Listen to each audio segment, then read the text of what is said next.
Wala si Pastor Apollo Kibuloy nang isilbi ang arrest warrant at halughugin ng NBI ang compound ng Kingdom of Jesus Christ sa Davao City. Tinanggap ng abogado ng KOJC ang arrest warrant mula sa Pasig City at Quezon City RTC at ang contempt warrant ng Senado. Naging mapayapa ang pagsisilbi ng warrant. Kinwestiyon naman ng abogado ni Kibuloy ang naging basehan ng freeze order ng Court of Appeals sa mga ari-arian nito ng KOJC at ng SMNI.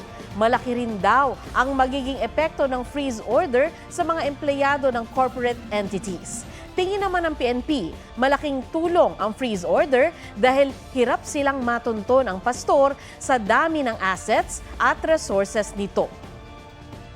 Huwag magpahuli sa mga balitang dapat ninyong malaman. Mag-subscribe sa GMA Integrated News sa YouTube. Sa mga kapuso abroad, subaybayan nyo kami sa GMA Pinoy TV at sa www.gmanews.tv.